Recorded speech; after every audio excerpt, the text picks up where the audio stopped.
नमस्कार, मैं हूं राजकिशोर। बात करेंगे आज पश्चिम बंगाल की राजनीति पे, जो दिल्ली से लेकर कोलकाता तक पहुंचते पहुंचते कितने रंग बदल रही है, उसके कितने आयाम हैं और आखिर क्या वहां पर इस बार इतिहास बदलेगा या ममता इतिहास बनाएंगी।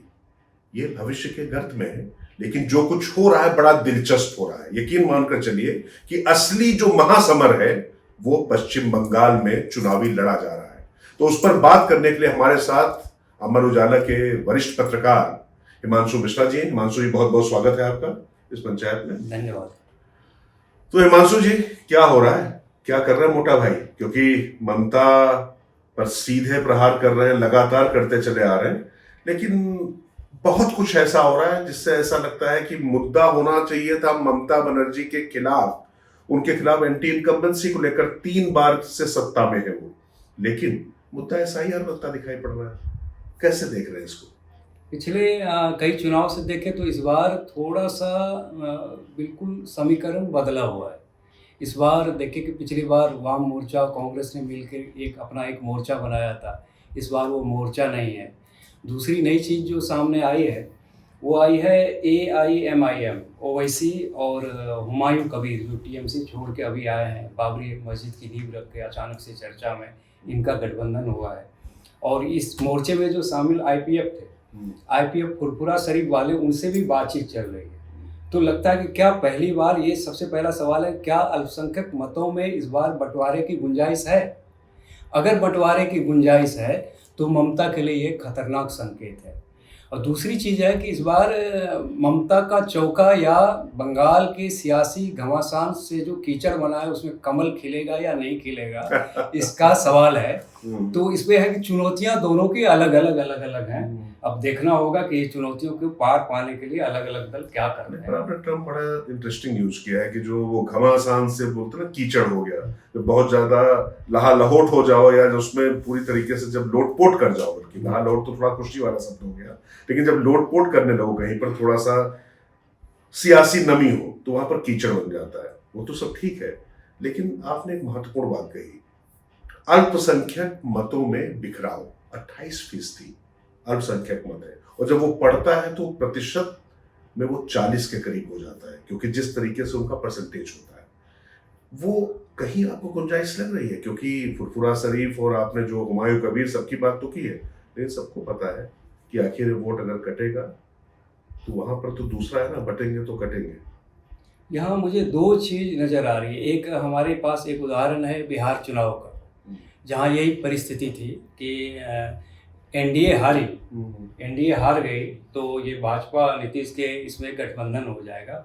लेकिन ओवैसी ने इस तरह का वहाँ एक वातावरण तैयार हुआ कि पहली बार लगा कि मुसलमानों में एक भावना कर गई कि भाई हम लाख कोशिश कर रहे हैं, बीजेपी आ ही रही है, लेकिन हमारा नेतृत्व घट रहा है, तो हम क्यों ना अपना नेतृत्व खड़ा करें। तो बिहार में ये प्रयोग सफल हुआ है। अब ये देखना दिलचस्प होगा कि क्या बंगाल में यही प्रयोग सफल होगा कि नहीं। हुमायूं कबीर का मिलना, ओवैसी का एक साथ आना, सारे संकेत तो यही हैं, लेकिन थोड़ा अंतर है दोनों में, बिहार और पश्चिम बंगाल के इसमें।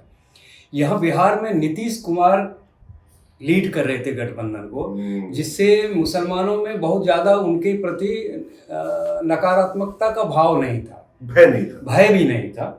तो वहाँ लगता था कि नहीं कुछ है, तो ये अगर हट भी जाते हैं, नीतीश लीड करेंगे, जिन पे भाजपा की तरह आक्रामक हिंदुत्व की राजनीति नहीं करने की छवि रही है उनकी। लेकिन यहाँ सीधा सीधा है कि ममता जा रही हैं तो वहाँ भाजपा आएंगी, यहाँ नीतीश नहीं है। इसलिए मुझे ये कहने में अभी मैं थोड़ा सा मुझे संकोच है कि क्या ये ओवैसी और हुमायूं कबीर का गठबंधन वहाँ सफल होगा कि नहीं। लेकिन मुसलमानों में वहाँ भी ये है कि हमारा नेतृत्व कहाँ है, ये सवाल तो है। दरअसल देखिए, ये जो बात हिमांशु कह रहे हैं, इसको ऐसे आप समझने की कोशिश करिए कि असदुद्दीन ओवैसी या हुमायूं कबीर किस राजनीति के साथ में, वो कौन सी राजनीति के पैरोकार हैं।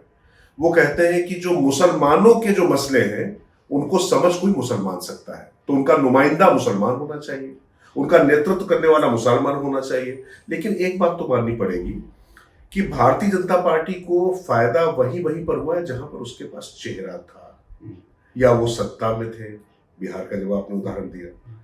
लेकिन पश्चिम बंगाल में हिंदुत्व की राजनीति अभी तक नहीं चलती रही है। वहां पर बंगाली अस्मिता, जो बंगाली भद्र लोग है, भले ही चाहे जितना रक्त चरित्र बंगाल की राजनीति का रहा हो, लेकिन फिर भी वो भद्र लोग की बात करते रहे। ये विरोधाभास है, उसमें फिर कभी चर्चा करेंगे। लेकिन जो अभी जो मूल है, इसमें क्यों मुसलमान ये रिस्क लेगा कि वो ओवैसी या हुमायूं कबीर की तरफ जाकर भारतीय जनता पार्टी को सत्ता में आने का अवसर देगा? क्योंकि बाइपोलर मुकाबला है, दो ध्रुवी मुकाबला है, तीसरी कोई फोर्स नहीं हुआ। नहीं, आप सही कह रहे हैं। इसी को ममता ने पहचाना कि जब बिहार चुनाव के परिणाम आए थे तो ममता को लगा था कि यही प्रयोग बंगाल में हो सकता है। तो आप देखेंगे कि एसआईआर वाला आंदोलन बिहार में भी चला है, उसी तरह से चला है। लेकिन ममता ने उसको जिस तरह से पश्चिम बंगाल में लीड किया, संसद से सड़क और सुप्रीम कोर्ट तक, खुद ही वो आई मोर्चे पे उन्होंने एक संदेश दिया मुसलमानों को कि तुम्हारी लड़ाई मैं लड़ रही हूँ, क्योंकि उसके लिए प्राण वायु है। उसको पता है कि 28 से 30% मुसलमान जहाँ होगा, 7-8 दशक से सत्ता वहाँ रहती है। जब वाम मोर्चा के साथ रही तो वहाँ रही सत्ता, कांग्रेस के साथ जब थी तो वहाँ रही। तो ममता उसको चूकना नहीं चाहती है। तो ममता ने खूबसूरत रणनीति बनाई और कई मामले में एसआईआर में जो तेजस्वी राहुल नहीं कर पाए, कई मामले में वहाँ राहत भी मिली है उसको। तो इससे इसीलिए मुझे संदेह होता है कि ओवैसी कितना सफल हो पाएंगे इस चीज़ को कैसे, जैसे आज ही गठबंधन का अनाउंस किया है और फुरफुरा शरीफ वाले से भी संपर्क साध रहे हैं, लेकिन वो कितना सफल होगा ये देखने की बात होगी। अंशु, एक चीज और है कि 7% मतों का अंतर इस समय टीएमसी और बीजेपी के बीच में है, जो सबसे बेहतरीन चुनाव भारतीय जनता पार्टी लड़ी थी उसके बीच का। अब वैसे चुनाव में 7% का अंतर बहुत बड़ा होता है, लेकिन ये भी सच है कि जो पार्टी वहां पर सिंगल डिजिट के लिए भी तरसती रही हो, वो आज की तारीख में सबसे बड़े प्लेयर के रूप में उभरी है। और अमित शाह जैसा रणनीतिकार पार्टी के पास है, नरेंद्र मोदी जैसा चमत्कारिक नेतृत्व है। लेकिन एक बात तो मानना पड़ेगा कि वहां पर जो स्थानीय नेतृत्व है, अभी ममता का कोई जोड़ नहीं है, तोड़ नहीं है। इस बार शुभेंदु अधिकारी बाहरी के तरीके से नहीं है। शुभेंदु अधिकारी ऐसा माना जा रहा है कि वो भाजपा में भी अंदरूनी है और पश्चिम बंगाल की सियासत में भी वो अंदरूनी ही है। ये नहीं कहा जा सकता कि वो बाहरी है। इस बार टिकटों का वितरण और रणनीति, इसके बाद भारतीय जनता पार्टी के खेमे में किस तरीके की संभावनाएं हैं, चिंताएं हैं, और वो कैसे आकलन कर रहे हैं? मुझे लगता है कि इस बार पिछले चुनाव में भाजपा जहाँ जहाँ फंसी थी, इस बार मुझे लगता है जो उम्मीदवार चयन किया है या जो रणनीति बनाई है, उसमें थोड़ा परिवर्तन मुझे दिख रहा है। जैसे उम्मीदवार हैं तो स्थानीय पे फोकस्ड है। भाजपा इस बार पहली बार ऐसा है कि अब तक बंगाली अस्मिता, बंगाली संस्कृति के विवाद में नहीं फंसी है। प्रधानमंत्री जी के भाषण को सुनिए, एक बार भी ममता बनर्जी मुख्यमंत्री का नाम नहीं ले रहे हैं। उसकी जगह वो तृणमूल कांग्रेस पर अटैक कर रहे हैं कि महिला बनाम वो ना हो जाए कि जो बंगाली कल्चर को बुरा लगता है, दीदी और दीदी वाला वो जो चला था। और दूसरा है कि चेहरे के सवाल पर भी तो डायरेक्ट नहीं किया है, लेकिन एक संदेश दिया है कि शुभेंदु अधिकारी ही चेहरा होंगे। 2 जगह से उनको टिकट दिया, उनके भाई को टिकट दिया। ममता के खिलाफ इस बार भी शुभेंदु अधिकारी हैं, तो चेहरे के सवाल का भी जवाब देना मैंने कोशिश की है। तीसरी चीज है सर कि जैसा आपने कहा कि 7% का अंतर है, लेकिन अगर आप इसको एसआईआर के नजरिए से देखिए तो 60 लाख वोट कट गए। 60 लाख पे अभी वो होना है कि उसमें होना है, तो 60 लाख को ही अगर आप माने तो हर कंस्टिट्यूंसी में ऑन एन एवरेज 18 से 20 हजार वोट कट रहे हैं। अब आप कहेंगे ये वोट किसका है, कैसे तय होगा? तो वो वोट के लिए कौन लड़ाई लड़ रहे हैं? तो आपको पता है कि किसके वोट कट रहे हैं। ममता बनर्जी के कंस्टिट्यूंसी में 42 हजार वोट कट गए। किनके कटे हैं? भवानीपुर के। किसके कटे हैं? तो ये जो एसआईआर वाली भूमिका है, तो उससे भी ममता चिंतित दिखती है। तो वहां मुझे लगता है कि इस बार आसान नहीं कि 15 लगातार 3 बार चुनाव जीते। 3 बार चुनाव जीते तो स्वाभाविक एक एंटी इनकम्बेंसी होती है। दूसरा है कि भाई सबसे बड़ा वहाँ एक मुद्दा है जिसकी चर्चा नहीं हो रही है, वो है 20 लाख कर्मचारियों का डीए के लिए कर्मचारियों ने लंबी लड़ाई लड़ी। ममता बनर्जी डीए देने को तैयार नहीं थी। सुप्रीम कोर्ट का इंटरवीन करने के बाद अब उसको टाइमलाइन दिया है कि 25% आप डीए दीजिए। 75% डीए का क्या होगा, कुछ नहीं है।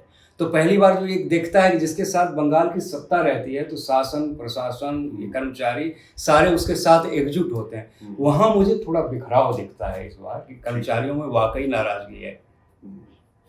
लेकिन एक चीज तो साफ दिखाई पड़ रही है कि इस बार चुनाव जो है ना, ममता आश्वस्त है और भारतीय जनता पार्टी इस बार बहुत अति आत्मविश्वास में जो जाती हुई दिखाई पड़ती है वैसे नहीं दिखाई पड़ रही है। अब इसका कारण उन्हें जन्नत की हकीकत या यूं मैं कहूं कि वो जमीनी हकीकत से शायद वो रूबरू हो, ये हो। लेकिन एक बात सबसे बड़ी बात है कि जो एक बाहरी का जो तमगा भारतीय जनता पार्टी में लगा था, लगातार वहां पर काम करते हुए, ये बताते हुए कि जनसंघ के पहले अध्यक्ष श्यामा प्रसाद मुखर्जी वो बंगाली थे। शुभेंदु अधिकारी जब पिछली बार आए थे तो वो निश्चित तौर पर माना जा रहा था कि पार्टी के अंदर बाहरी थे, लेकिन वहां पर विपक्ष के नेता के तौर पर और पिछले विधानसभा चुनाव में ममता बनर्जी को चुनाव हराने वाले कद्दावर नेता के रूप में थे। तो अब शायद उनकी एक्सेप्टेबिलिटी यानी स्वीकार्यता भारतीय जनता पार्टी के अंदर भी है और बंगाल के अंदर वो बाहरी नेता के तौर पर नहीं गिने जा रहे हैं। तो ये जो बाहरी लोग आते थे उसको जिस तरीके से भारतीय जनता पार्टी ने काटने की कोशिश की है और एसआईआर, ये दिलचस्प हो गया। लेकिन फिर ध्यान रखिए कि जब मतदान होता है तो उसमें लीडर, नेता, नेतृत्व वो कैसा है, किस तरीके से आने वाले समय में वो वहां पर जनता के बीच में अपने आप को पेश कर पाता है, उसमें उसको कैसी सफलता मिलती, उससे चुनावी नतीजे बहुत ज्यादा प्रभावित होते हैं। तो बहुत बहुत धन्यवाद हिमांशु जी इस इंसाइट को देने के लिए। और लगातार हम लोग पश्चिम बंगाल से लेकर असम, केरल, तमिलनाडु, पुदुचेरी और पूरी जो देश की सियासत है उस पर चर्चा करते रहेंगे हिमांशु मिश्रा के साथ में और अपने अन्य सहयोगियों के साथ में। देखते रहिए अमर उजाला। बहुत बहुत धन्यवाद। अगर आप ये वीडियो YouTube पर देख रहे हैं तो हमारे चैनल को सब्सक्राइब कर बेल आइकन दबाएं और Facebook पर देख रहे हैं तो हमारे पेज को लाइक करें।